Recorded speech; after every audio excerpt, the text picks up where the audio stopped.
My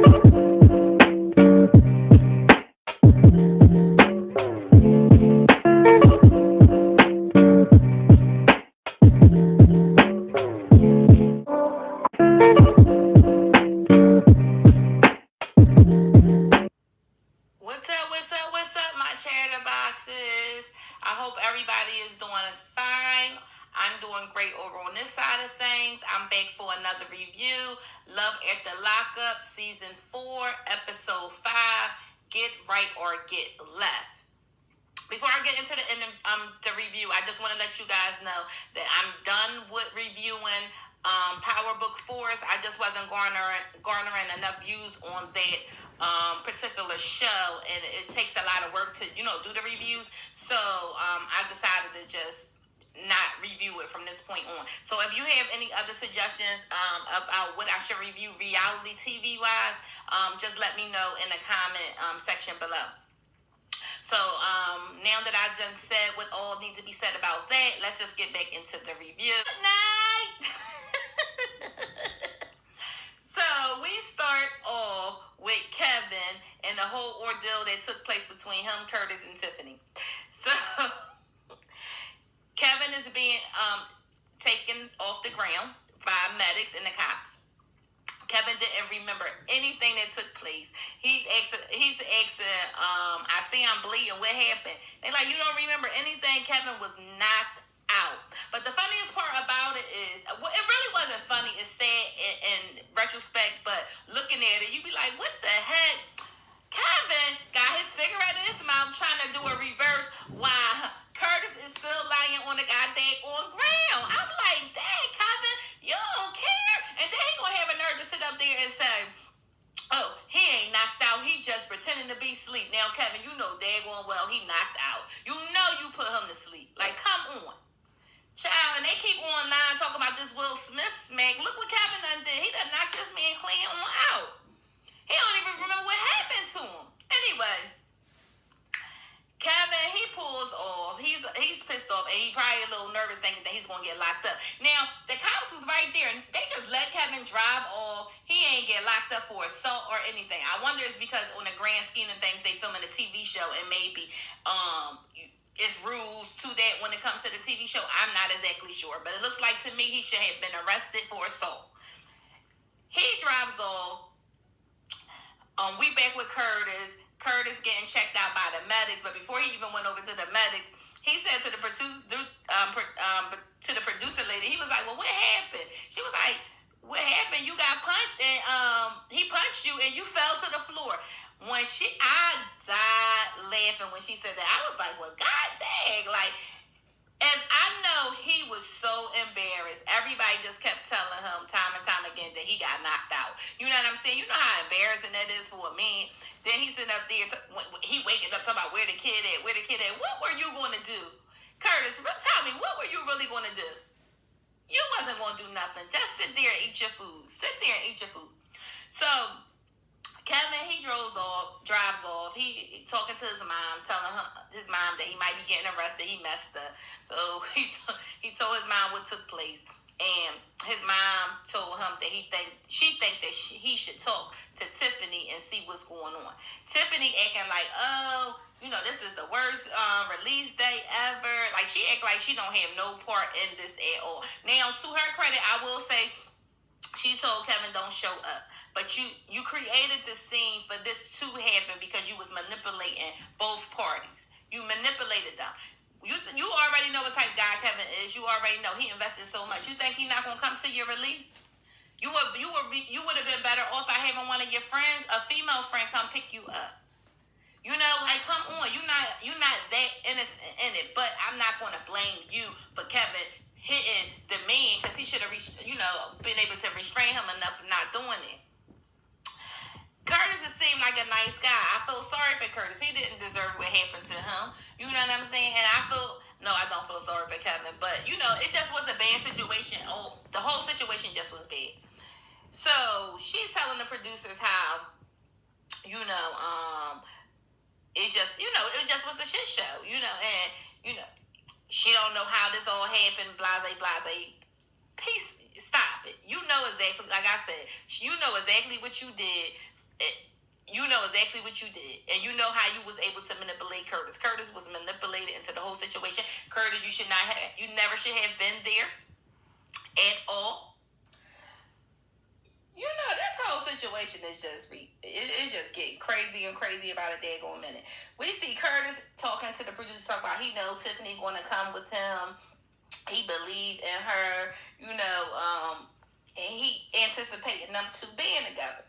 Then you see Tiffany talking about, she goes over to him and tell him that she didn't anticipate her first date of release to be, this way. She just need to focus on herself, and she's not going to go with him, and she'll call him back, at a later time. So he takes her stuff out the car, and he in there crying, talking about, I'm going to just give her space. I didn't mean to mess it up for her. I'm like, how the hell you mess it up for her? You the one got knocked out? Like, she the one had a whole nother dude she was talking to. How the hell you blaming yourself for it? Like, come on, Curtis. Grow a pair. You ain't do shit wrong. You ain't do shit wrong. You just was a pawn in these two people, in her game. Not even Kevin game, her game. So, he drives off like a little sad puppy. Tiffany calls Kevin again. She pleading her case to Kevin, talking about, I'm sorry, he just a kid from a friend from high school. It's nothing to it. And he was telling her, well, you really hurt my feelings. You got a lot of explaining to do. Yada, yada, yada. Well, I'll talk to you when you get here. His ass decided that he was going to turn back around and go back to see what Tiffany talking about. And he even tell the producers that he know he might be on, goofy time, his daggone self. You know what I'm saying? But he want to see what she had to say for her. But he did say that he don't really trust her. You better not.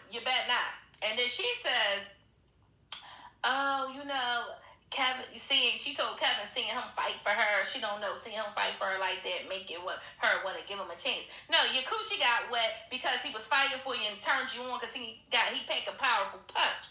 You got turned on by that stuff, and he emasculated Curtis, and you didn't like him because Curtis was sitting there asleep like a baby. That shit turned you off, but you got aroused by the knockout artist. That's what happened. That's exactly what happened. Now, you done forgot about the women, the reputation of him being the ladies' man. You forgot about all that, huh? You like them bad boys, but then you talking about the last 5 years you worked on your goddamn stuff. You a better person. Tiffany, save the bull crap. You is toxic. You and Kevin are going to be toxic together, and I hope Curtis just stay clear away from you. That's what I think. That's what I want for Kevin. Curtis, stay away from you. And then Kevin, I don't know. You left one crazy broad for another one, because this one crazy too. Listen, you jumped out the fire into the pot. Out the pan into the fire. So let's just get Indy and Harry out the way. Y'all know I can't stand Harry ass. They go to a psychic because Indy love her psychics. She want to get some insight on the future of their relationship. When I don't know why you need a psychic to tell you that your relationship is headed to nowhere. Okay, I don't know why you need a psychic to tell you that. Ray Charles can see that shit. Okay.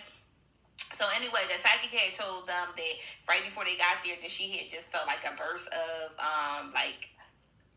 what she said, like energy, but like nervous energy. And she was saying that it seemed like the anger part of it was coming from Harry, and then Indy was shaking her head. So Harry was saying that's not true. He was like, you got that cue from Indy, and she was like, well, I made that comment before Indy even shook her head. He was like, no. So she said, you just want to fight me, every angle. He was like, no, Indy said, you just being horrible, and he was like, no, I'm just being a realist. Which actually the psychic did call him out early on. He just didn't like it. She was right in her analysis of him. he got a lot of shit going with him. He always seemed like he on edge. He always seemed angry. He always seemed defensive. He do. And the psychic told Indy flat out, she don't really see. She said, kids and marriage can be in the future, but they need to work on the relationship. And Indy explained to her that he thinks that she rushing it, and the psychic was like, yeah, don't do that. The psychic was already on point with it. She already see Harry for what Harry is. Indy, I don't know why you the only one that can't see it, okay? Harry is not the man for you. He's not even the man that he needs to be for himself. Harry has a lot of work to do. But gullible Indy, you can't tell her nothing. You can't tell her nothing. And was that a fanny pack Indy had on? When I seen that damn fanny pack, I said, Indy. Indy been looking a hot ass mess this series. She really has. It looked like she broke down already. Listen. Oh my goodness. Anyway, they leave out from the psychic because they left out. Harry was a little happy when they left out because like the psychic didn't go in favor of Indy when she was talking about the marriage and the babies. And Harry tells us like, listen, our relationship only consists of phone calls and JPEG. He was like, I'm not marrying her. Like, she got to be on the streets a little bit, longer with me in order for that to happen. And I'm like, see, Indy made him feel like he was the prize. She put a lot of emphasis on that relationship. He's a little cocky because, like, he gonna say the ball is in his court, something to that effect. He's cocky. He doesn't have anything to bring to the table. Look at him. He don't even. He's not a bad looking guy, I won't say that, but just look at him. Like, he ain't got shit. Like, he ain't got nothing. Like, Indy, I don't understand what the problem is. Like, girl, get you some self-esteem. Anyway, she walks to the car. His phone ring. He talking about it's the PO. Lo and behold, it's a goddamn girl, and she know all about Indy because I think she asked him was he with Indy. He was like, yeah, I'm with her. I'm with Indy, but she at the car, and I'm like, damn. And he told her that he was gonna hook up with her like later or whatever. I'm like, dang, I feel bad for Indy. Even though Indy she's stupid. She's stupid as all get out. She's stupid when it comes to men, I would say. I still feel bad for her because she don't deserve that. Her heart is pure. She really have genuine feelings for this boy. And it's not right for him to be dogging her out. It's just not cool. You understand what I'm saying? I mean, she's simple and all that, but she don't deserve it. But Harry will get his day. He'll get his day. He probably back in jail now. I don't want to put that on him, but he don't seem like he gonna amount to anything. He really don't. See, as much as I don't like Harry, I kind of understood him in this scene because Indy was getting on my goddamn nerve. So we see Harry. He, checking Indy's oil. They having a conversation. We find out that I didn't know. Maybe he mentioned it in the previous episode, but I don't remember. We find out that Harry has a child. So he said him and his child's mother wasn't even in a relationship for 4 months before he got, I guess, locked up. So he got a beautiful little daughter, look just like him. The spitting image of Harry. She's so pretty. So, Indy was, questioning him, saying, well, is it just going to be you and her? Do you think, she'll be wanting to meet me? And he was like, listen, it's a complicated situation. I don't know if, she'd be willing to meet you right now. She was like, well, why not? I'm pretty sure she's going to want to meet the person that's going to be around her child. So then in her confessional, she sat up there and said that I'm pretty sure that Fatima would drop anything to be with Harry because it's a single woman dream to be with the father of your child, for the sake of the child. No, Indy, no, it's not everybody.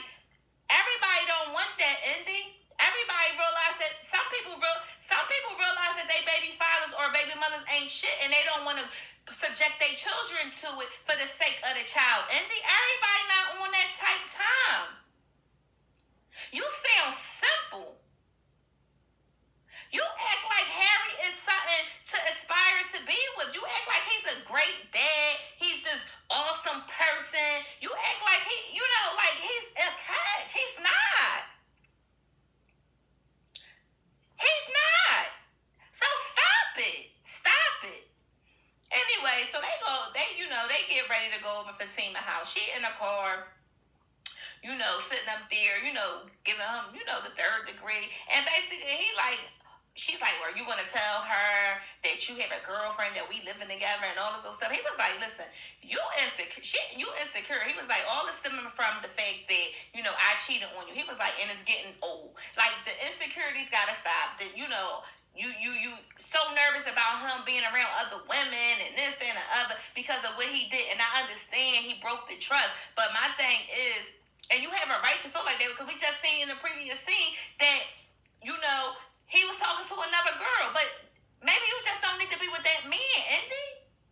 Like, because you keep on his back about women, it's not going to stop him from doing what he want to do. It's just not going to stop him. So you might just need to walk away from the situation. That's it, because it's annoying me. It's annoying me. And it coming like us looking at you on screen, it just does not give you a good look. It does not. It does not. I've been cheated on before. I know how that stuff feel. I understand it. But girl, ain't no way I'm going to ever make myself feel desperate or look desperate for no man. It's just not happening. No, it's not. So now they pulled up to the Harry's daughter's house. And we meet Fatima and we meet Ava, which is the daughter of Harry. Like I said, she's a beautiful little girl. Oh my goodness, the splitting image of her father. But we also meet like Fatima, like I stated. Fatima is no nonsense, it seems to me. Like I like Fatima. And it seemed like Harry got some sense when he talked to Fatima because he probably knows that Fatima ain't taking it, okay? So Harry had told us, like, over the years, people told him how, Ava was the splitting image. She had the same personality, just like him all the way. And they didn't lie to him about that. And, he was in there. He was helping, doing homework with her. They was laughing, a good old time. He revealed to us that Fatima told Ava that he was away at superhero camp because she didn't want Ava to know that he was in prison. So Ava never... Fatima never allowed Ava to go, somebody to take Ava up there to go see him, which I understand. I'm in total alignment with. I understand it, and it's nothing wrong with that. So they decided, Fatima and Harry, they started talking. So she got right to it. What's your plans? What you doing? What you out? Blah. Like she was.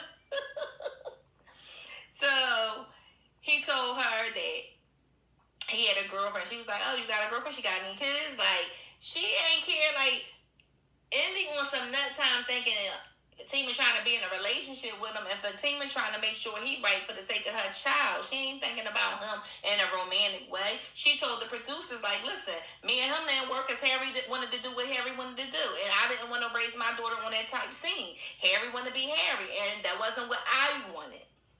And I respected Fatima for that. I really did. I like Fatima. She seemed like she's strong. And she seemed like she's not going to put up with Harry and his BS.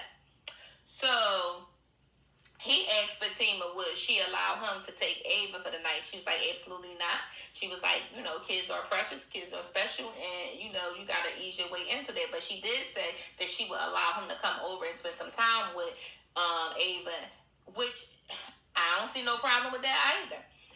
So Harry had said in his confessional that he don't know how Indy gonna feel about it. She ain't got no what can she feel about it? It ain't nothing she can feel about it. That's your child. And if that's the if that's the demands that your baby mom put on you, then that's what you're gonna have to abide to until you trust, earn her trust. Indy just gonna have to get over it. Indy don't got nothing to do with it. Just like you told your daughter, mom, you told Fatima that, listen, you're not going to allow, Indy has 2 kids, but Ava is your number 1 priority. Nothing is going to get in the way of that. Because like she was saying, she want him to be involved in picking schools, going to doctor's appointment, picking her up, doing this. She don't want to be the only person doing it. And he was like, and I'm not going to allow nobody else to get in the way of that. Harry, it all sounds good, but I want you to put some action behind your mouth. That's all. I want Harry to put some action behind his mouth. I hope we see more of Fatima because I really, really like her. And I hope we see him interact with his daughter a little bit more. Listen, that's all I got for that couple. Harry and Harry and Indy gets on my nerves sometimes. So we have a new couple That's why the daggone episodes are so long, because they keep adding all these goddamn couples. So we were introduced to Branwyn and Chaz. We find out that Chaz is a retired Marine. He's also been married a few times. And Branwyn is in jail for aggravated identity theft, which means she was stealing a lot of people's identities, using their credit cards and stuff like that. You better watch out, Chaz. You better watch out. I wonder how are you 100% service connected? How much is your monthly check from the military? Because your friend hinted to the fact that you're not going to be spending that nice income on her. I'm pretty sure you get a nice little penny from the military. I do. And he was like, you going to buy her expensive car? He was like, you know what, oddly enough, we have been talking about cars. Listen, she is a beautiful girl. And he said she's 40, so I don't know when those pictures was taken, probably prior to her going to jail, because she looks pretty young. Even though 40 not old, but I'm just saying she looked younger than that. So he was saying, at first he thought he was getting catfish until they had a video visit, and she really looked like how she appeared to be. He was like, and she know how he looked. She seen every angle of him, and she's still around. But maybe because you revealed to us that you give her a stipend every 2 weeks, you didn't tell us how much, but you did tell us that you do give her a stipend. So she's going to keep you around because you're giving her the things that she need and want. So his friends, some of them look scary. One of them had this like mask with these horns, and then another one had these weird contacts, and I'm like, damn, they look creepy as heck. But they all was making some sense. They was just saying they don't want, to be making a mistake and get hurt, by this woman. And the other guy was like, listen, I ain't in the business of buying a cow before I, taste it. I'm like, oh, okay. I understand that. You don't know what you're getting. So he said that he only seen her once in real life on a visit, and then they do like video visits once a week. So listen. He seemed enamored about this girl. He's very excited. She calls when he's at band practice, and he was telling her that the guys had a lot of questions. So she was like, well, what kind of questions? And he made a joke saying, oh, they just want to make sure you ain't gonna stab me when I'm asleep. And she was like, well, as long as you act right, we won't be, you won't get stabbed or whatever. So she was saying on a scale of 1 to 10, how excited are you? And he was like, he really excited. She told him that she was really excited. She's saying all the right stuff, that he wants to hear. He already revealed to us that it's easier for him to date women online than in person, because in Kentucky, majority of the men is like over 6 feet, and he's only 5'5", and he was like, a lot of people tell him that they not willing to deal with him just because he's short. So he tend to do better online. Now she's aware of his height, she's okay with it, but like I said, she knows she hit the jackpot with him, and she's gonna finesse their money. She's gonna get some of that military check. Believe what I say. But it's not. Listen, he might not be as sound-minded as she thinks, so she better be careful with playing with this man. Listen, be careful, Branwyn. That's all I'm gonna say. Be careful. He might seem like he the innocent one, but when you attack people at the heart and you mistreat them, you see the other side of them, and we don't want you to have to see that other side. So now we see Chaz. He meets his sister. They having dinner, and I will say the dinner didn't look that bad compared to what we was used to seeing with Radine over at Radine's house. Oh my God, that Thanksgiving food looked horrible. So anyway, he said that his sister is really the reason for him moving to Kentucky, because they really close. And we, like I said, he has been married before, but we learned that he's had 4 wives. And I'm like, dang, you really are like a hopeless romantic. I was about to say a sucker, but I can't say that, but a hopeless romantic. So the sister is actually just trying to look out for him, make sure that Ray Dean is not trying to use him for his money. So everybody keep referencing his money. So he must really got a nice little purse, you know? He must do. Because everybody keep referencing it. He must got more than just that military money. So anyway, we learned that, like I said, he had 4 wives. One passed away from opioid use, and he actually found her body.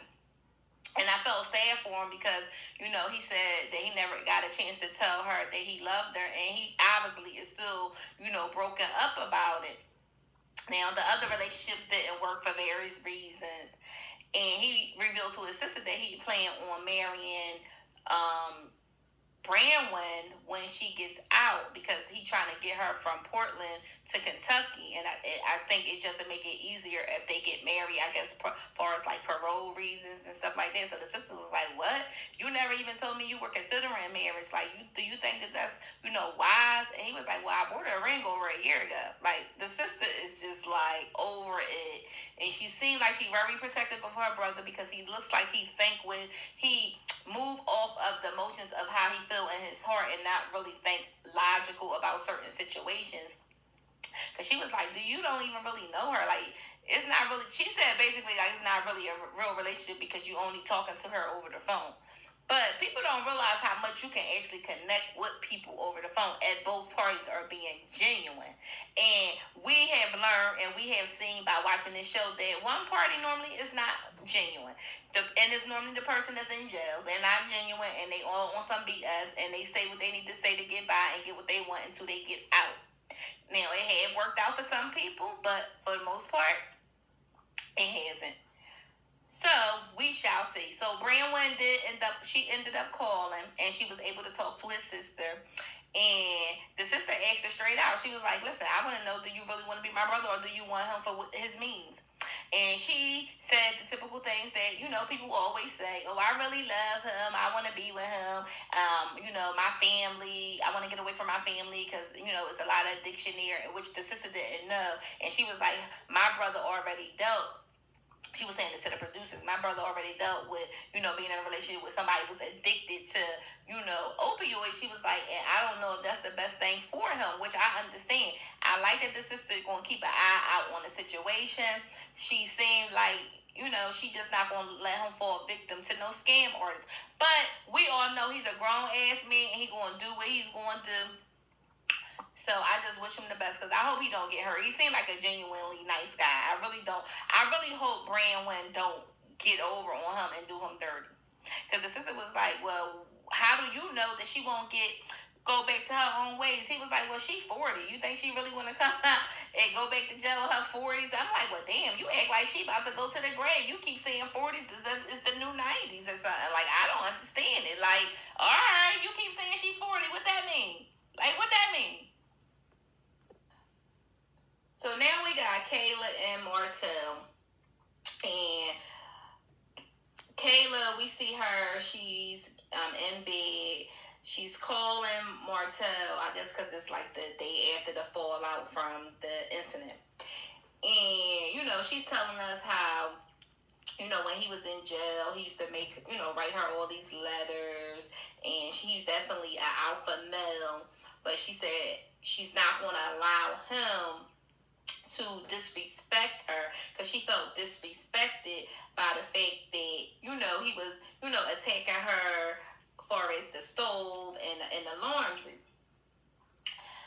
We see Martel. He comes and he gets his friend to help drop him off. He drops, I don't know if it was a new, used, what, but he brought in a kitchen table set, a dining room set. I'm like, typical street nigga. Typical. So he, I guess he thought that was a way of not having to deal with the damage that he caused the previous night. Now he's telling the producers that he was at his grandmother's house. Is the guy honest truth, when we all know he lying out his goddamn on teeth. So Kayla gets infuriated because he's not willing to apologize, and he's trying to make it seem like nothing happened. And she said that's what he used to do when he was in jail. He'll make it seem, he'll try to change the subject and avoid what's going on, and she said she not allowing him to get away with this at this moment. She said it's not going to happen. Now, one thing I do think Kayla was wrong at, because it was the next day. Cooler heads should have prevailed. Even though he was on, his BS, you should have learned how to deal with that a little differently, because that's all she was doing was yelling, yelling, yelling, yelling, yelling, yelling. She was giving me a goddamn headache. Real, she was giving me a headache. I was tired of hearing it. So if I was tired of hearing it, I know goddamn well, he didn't want to hear that shit. He just was going to shut down. And y'all wasn't going to be able to deal with the real problem. The real problem is he's an ass, okay? He's an ass. He think it's his way or the highway, and he think that he don't have to bow to no woman. But that's that toxic male masculinity bullshit, and I don't like it. I really don't. And he was saying to the producers, if she thinks she's gonna get an apology out of me, she can forget it. It's not gonna happen. That's the problem, and that's the problem. You need to be able to apologize for what you're wrong. He was like, ain't nobody gonna agree with you. You don't have no right to feel the way you do. Ain't nobody gonna agree with you just because I said, the stove was dirty. Like, come on. I'm like, you were wrong. You picked on her. Like she said, you should have been more worried about the fact that I busted my butt to get a comfortable place for us to stay. But you talking about my laundry and my daggone seasoning that was on my stove. And listen, she ain't want to have that argument again. Kayla was cleaning the shit out of that stuff. I was like, Kayla said, we will not have the same argument twice. We will not have the same argument twice. I was like, okay, Kayla, you knew to get your ass up and clean that damn stove, though, didn't you? So he was talking about, I'm hungry. I want something to eat. So she was like, well, what you want to eat? He was talking about, I want some shrimp Alfredo from a strip club. So then she was like, Kayla got pissed off again. This is not what you about to do. She was like, she stormed off one of the rooms. She said, F you in that goddamn going phone. Because now he antagonizing her. You know what I'm saying? And I would have told him, okay, go to the strip club, and I hope you choke on that goddamn Alfredo. What the hell you there? That's what the hell I would have told his ass. At this damn point, I'm tired of the goddamn argument. I'm ready for it to be over with. I understand Kayla was probably felt disrespected because or embarrassed because it happened on national television. But shit, I'm tired of hearing about it. So it's I guess she came back after driving off somewhere. I guess I don't know, because he went out. He must have got some food, because I see him here he was eating some chicken wings. So they were talking. So he said that he apologized if he embarrassed her, but he not going to apologize if she felt disrespected, because he felt as though he didn't disrespect her. And she started flipping out on him, because she was like, you wasn't on the receiving end of the disrespect, so you can't tell me that you didn't disrespect. So it's like she felt one way about it, he felt another way about it, and she was yelling at him, and then he so he says that now I feel disrespected. You're not gonna talk to me like that. She was like, so how do you like that? How do that feel? Fucking with him on that type of time. So I'm like, listen. I'm thinking as they doing this, like, I need y'all both just to shut up. I need Kayla to just pull back a little bit and, regroup. So she did exactly what I was saying. She was like, listen, we're not getting nowhere at this particular point in time. She was like, I think we just need to fall back for tonight and, just start anew tomorrow. And we see him, he's talking to the producers. He's telling her, like, listen, she's never going to get the apology that she wanted. So she might as well forget it. Because he don't feel as though he disrespected her. He don't feel it. So he's not going to apologize for something that he didn't do. It's, at the end of the day, it's stupid. I feel as though once you said what you said, you told him how you felt, it should have been dead, dead in the water. I'm not going to be mad for 2 and 3 days over some nonsense like that. I'm just not. I just wouldn't be. You know what I'm saying? But I can't tell her how to feel.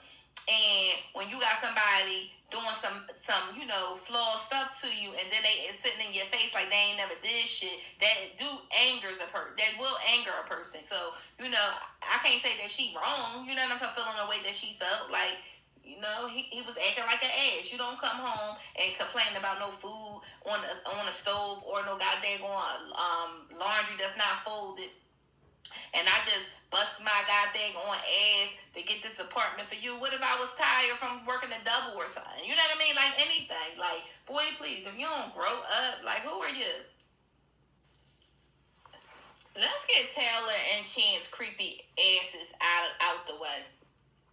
So we at Taylor's house. The girls are, they brought them some chocolate. And it was basically they was bribing their little behinds for real, because they trying to get out and get some alone time. So they told them that they could get a little bit more if they be good.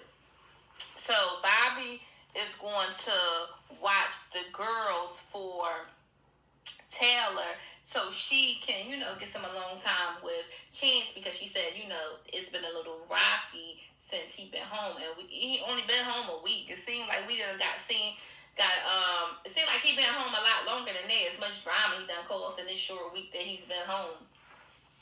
So she said that she wanted him to realize that it's some perks to having Bobby around, because Bobby helps out a lot with the kids. So you really just using your sister for a babysitter, or do you really simply enjoy her being there with you? You know what I'm saying? And when you knocked on the door, Bobby was in the room. She didn't open it. She didn't do anything. She said, yeah, but Bobby never said she was coming out that goddamn room. Now, Bobby, you wrong for not coming out that goddamn room. Well, you said you did check on them, but listen, them kids is out of control. They need supervision at all times. So Taylor and Chance, they driving around trying to find somewhere to, step off to so they can get busy. And she was like, I do feel like a little, high schooler or a teenager, some shit she said. She was like, we gotta find somewhere, drive around and find somewhere to, make out. She was like, but it do add to a little mystery. I'm like, y'all that broke, y'all couldn't go get a cheap motel room? Like, y'all really gotta drive around and find somewhere to fuck in the car? Like, y'all couldn't get a room? Like, nobody even said you had to get a fancy hotel room. You could have went to a Motel A, is it Motel A or Super A, whatever the hell it is. You couldn't get a room. What they like, $40, $50, $60? Okay, $100 at max. You couldn't afford to do that? Y'all really go and pull over in the goddamn cemetery and have sex? That's what y'all chose to do? Okay. Y'all, okay. Listen. They all making out in the car, and he was like, he felt like it was a little disrespectful too. He was like, because how would y'all feel if somebody was making out or doing this in front of y'all grandparents, in front of your grandmother's grave? Absolutely, because I would have a freaking fit if I knew somebody was doing that in front of my grandma's grave. I swear to God, I would have a freaking problem with it. I really would. Like, anyway. So, no, seriously, I would have a problem with it. Not my Nana. Anyway, they, kissing. They start making out. He goes talk about, oh God, your ass is so.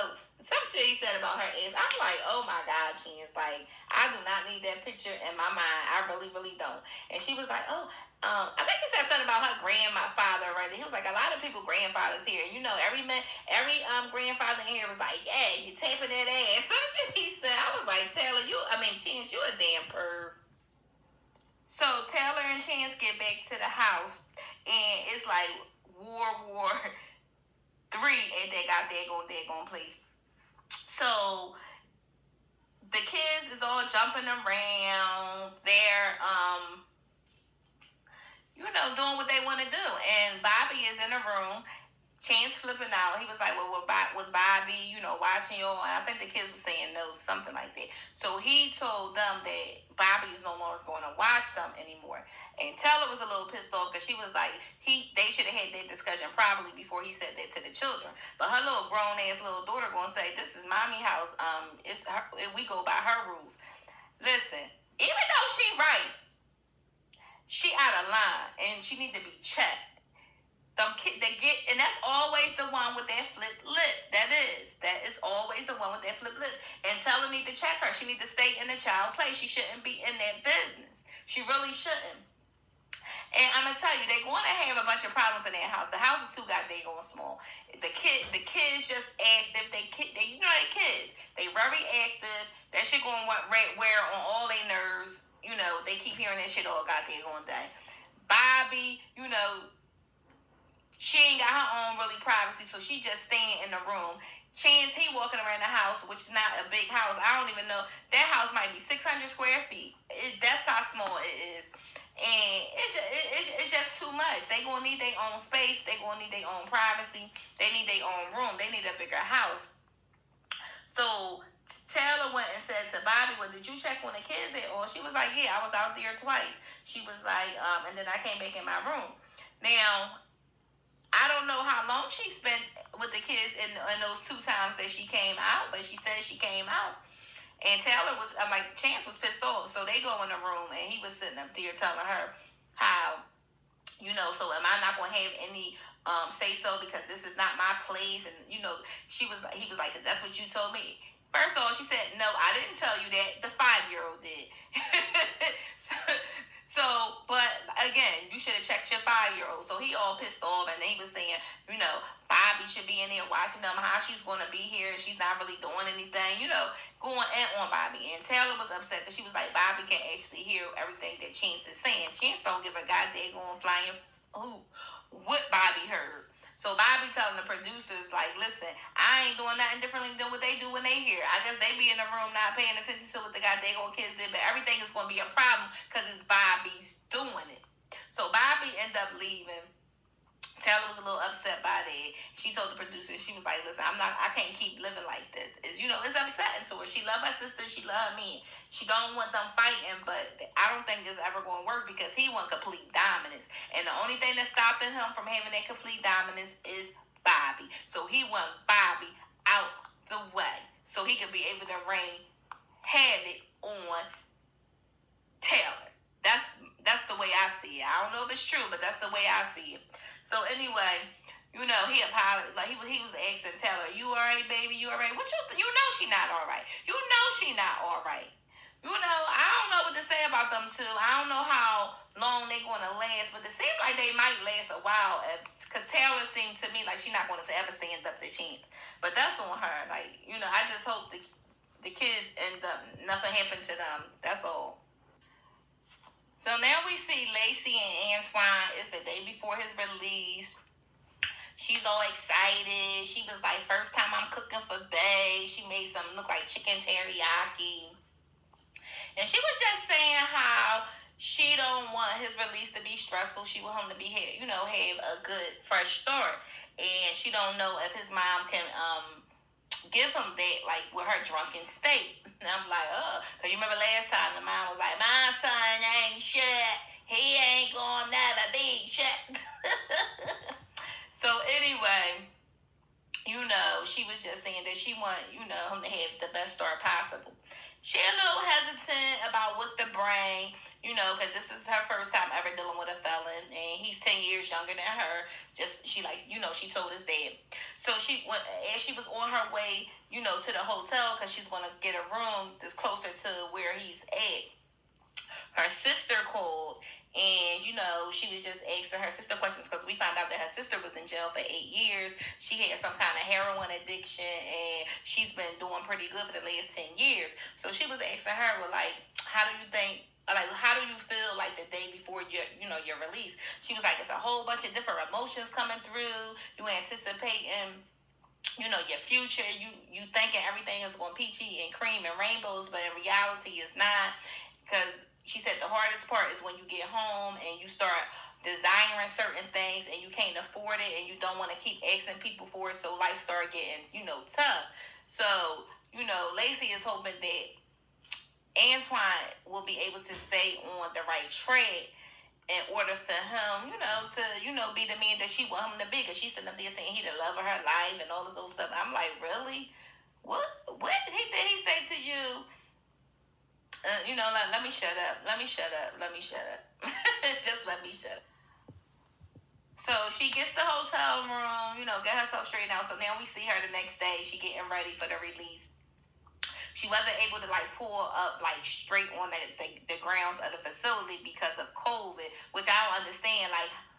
What COVID got to do, with them being outside in their car? How are they going to, past COVID if everybody's in their car. I don't understand it. Well, anyway, that's the rules. That's the rules. So, she's sitting in there smoking on her vape pen, all, antsy and nervous. She got some little tiny feet because they were some ones she had on, but they wasn't the highs. They was the mids. But they were cute. But I like the highs anyway. But I was like, oh, she got some tiny feet. So we see like a couple cars pass by, and then one pull up. So I'm assuming it's Antwine. Yep, it was Antwine. He finally got out. And he like, what up, though? What up, though? I know I ain't saying it right, but I was like, is that coming from him? Don't pay me no daggone mind. So he tells us why he was locked up. He said he's been going in and out of jail since he's been 18. He's 27 now. But that's last time he went to jail. It was because him and a friend was in a car, a stolen car. They drove past a cop. The cop ran the plates. The plates was hot. They went on a high-speed chase, and he ran out of gas. And that's how his ass ended up in jail for the last 5 years. I was like, I wouldn't have told nobody that goddamn story. I would have made up a story. I would not go on national TV and say I got locked up because I ran out of gas in a stolen car. It's just not what happened. I just not would have told that story. And then he all smiling like the shit is cool. And his mom read him right. And his mom said the truth about him. Because I could see him coming a mile away. Antwine ain't shit. The mom said it best. Antwine ain't shit. Lacey, I don't even know why you waste these last 2 years on him. He ain't shit. And he was saying that he got, really close with her the last year of the prison sentence. He was like, because he really felt that she was riding with him. And that's, that's important because it's always out of sight, out of mind. When we in jail, he was like, when you get somebody to ride with you, that's a good thing. Okay, you wasn't convincing me. He in there smoking weed. I'm like, I hope you ain't gotta do no yarns, but some states are legal, so I'm not exactly sure if that's a legal state with marijuana. So I ain't even gonna go in on him with the weed and all that old stuff. But he was saying that this is the best day of his life, and he's so excited. Yeah, we'll see. Now he was telling the producers in the confessionals that he normally stay in trouble is because he normally revert back to what he used to, and life get boring. So he, cut up, and that's why he always back and forth in jail. And I'm like, Lacey, I hope you make it exciting for him this whole go around, because if not, his ass going right back to jail. He's going to go back to what he used to. He don't look like he changed. It don't look like he's scared to go back to jail. He was bragging about being in a hole. I think he said he was in a hole for I think he said 2 years.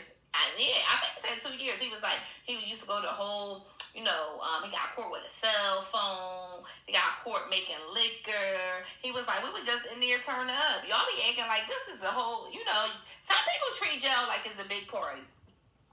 Some people treat jail like it's a big party. And when it's easy for them in jail, they don't mind going back. If he had a hard bid, if things was tough for him, trust and believe, he would not have want to go back to that place. But since it was easy, and they didn't make it rough, and he was able to adapt to even being in the hole, it doesn't faze him. It doesn't faze him. And then these men getting locked up for these stupid ass, petty ass crimes, and they on this show, Love at the Lockup. Like, I would be embarrassed to tell somebody what I went to jail for. Listen, that petty, you went to jail for that petty ass crime. Like, for real. Like, boy, please, your mind was right about you. Your mind was right about you. Well, that's all I got. Ain't got no more. If you guys like the content, please feel free to like, comment, and subscribe. And don't forget to holler at your girl.